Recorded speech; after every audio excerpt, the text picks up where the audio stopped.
আসসালামু আলাইকুম, সবাই কেমন আছেন? আশা করি সবাই ভালো আছেন। আজকে চলে আসলাম নতুন একটা রেসিপি নিয়ে। আজকে বানাবো রুই মাছের দো পেঁয়াজা। তো আমি মাছগুলোকে ফার্স্টেই সামান্য লবণ দিয়ে ভেজে নিয়েছি হালকা করে। শুধুমাত্র লবণ দিয়েছি, কোনো হলুদের গুঁড়া মরিচের গুঁড়া কিছু অ্যাড করিনি, জাস্ট সামান্য লবণ দিয়ে ভেজে নিয়েছি। এরপরে এখানে আরও লাগবে পেঁয়াজ কুচি, হাফ কাপের একটু বেশি, কয়েকটা এলাচ এবং সামান্য দারুচিনি। সেই সাথে আমাদের লাগবে কিছু মশলা। এখানে আমি নিয়েছি আদা বাটা 1 টেবিল চামচ, রসুন বাটা হাফ টেবিল চামচ, পেঁয়াজ বাটা 1 চা চামচ, শুকনা মরিচের গুঁড়া 1.5 চা চামচ, হলুদের গুঁড়া হাফ চা চামচ। তো এই কয়টা উপকরণ দিয়ে আজকে আমরা এই রুই মাছের দো পেঁয়াজা করে ফেলবো। সেই সাথে লবণ আর তেল তো লাগছেই। তো চলুন এখন আমরা রান্নার প্রসেসে চলে যাই। প্যানটা গরম হয়ে গেলে আমি এখানে দিয়ে দিচ্ছি সয়াবিন তেল।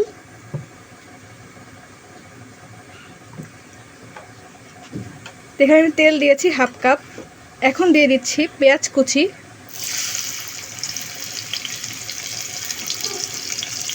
এরপর দিয়ে দিলাম গরম মশলা, এলাচ এবং দারুচিনি।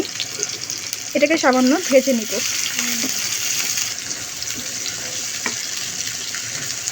ভেজে নিচ্ছি লাল হয়ে যাওয়া পর্যন্ত। তো এই পর্যায়ে আমি হাফ চা চামচের সামান্য কম চিনি দিচ্ছি। চিনিটা জাস্ট স্বাদের ব্যালেন্সের জন্য।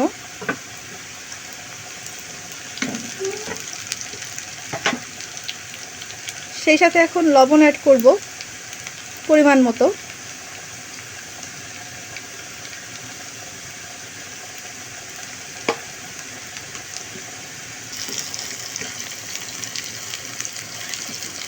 এখন ওয়েট করব পেঁয়াজটা ভাজা ভাজা হয়ে লাল লাল যখন হয়ে যায় ততক্ষণ পর্যন্ত।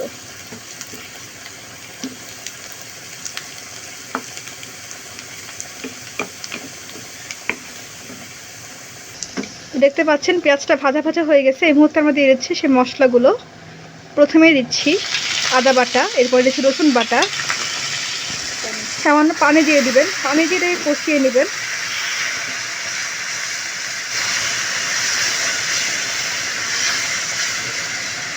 এরপরে দিয়ে দিচ্ছি পেঁয়াজ বাটা, এরপরে দিচ্ছি হলুদ, শুকনো মরিচের গুঁড়া,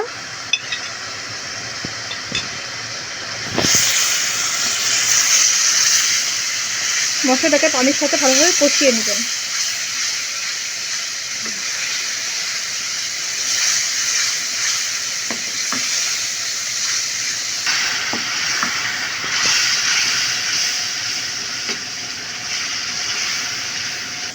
মশলাটাকে ততক্ষণ কষাবেন ততক্ষণ পর্যন্ত তেল না উঠে আসছে।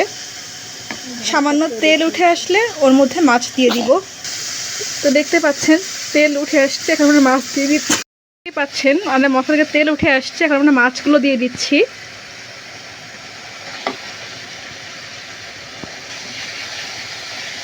মাছগুলোকে এখন একটু এপিট ওপিট করে দিব।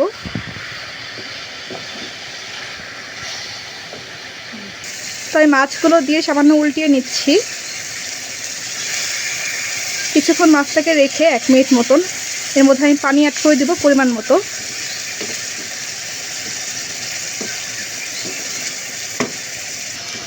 আমি এখন এর মধ্যে পানি অ্যাড করে দিচ্ছি।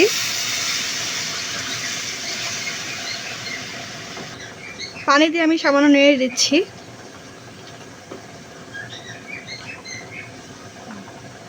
তো এই যে মাছের মধ্যে পানি অ্যাড করে নেড়ে দিয়েছি, এখন ঢেকে দিচ্ছি। পানি না শুকানো পর্যন্ত এখন এটাকে রান্না করব। তো এখন আর চেক করবো যে মাছটার কী অবস্থা।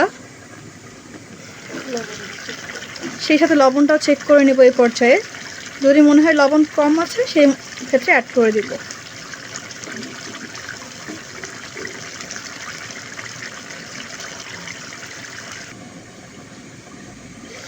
তো আমার মাছের লবণ ঠিক আছে, আমি লবণ অ্যাড করছি না। আপনারা যদি লাগে অ্যাড করে নেবেন।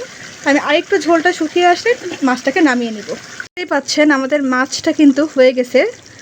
এখানে তেলটা উপরে ভেসে উঠেছে এবং সেটা কষানো কষানোও হয়ে গেছে। পানিটা একদমই কমে গেছে। আমি যতটুকু ঝোল চাচ্ছি অতটুকু ঝোলই এখন আছে। তো আমি এই মুহূর্তে মাছটাকে চুলা থেকে নামিয়ে নিচ্ছি। দেখতেই পাচ্ছেন আমি মাছটাকে নামিয়ে নিয়েছি। দেখেন মাছ থেকে কত সুন্দর তেল ভেসে উঠেছে। তো আমাদের তৈরি হয়ে গেল আজকে রুই মাছের দো পেঁয়াজা। তো রেসিপিটা ভালো লাগলে অবশ্যই লাইক করবেন, কমেন্ট করবেন, শেয়ার করবেন। পরবর্তীতে অন্য কোনো রেসিপি নিয়ে আবার হাজির হব। তো এই রুই মাছের দো পেঁয়াজাটা আপনারা সাদা ভাত বা পোলাও যে কোনো কিছুর সঙ্গে খেতে পারবেন, অনেক বেশি মজা লাগবে। তো আজকের মতন এই পর্যন্তই। আল্লাহ হাফেজ।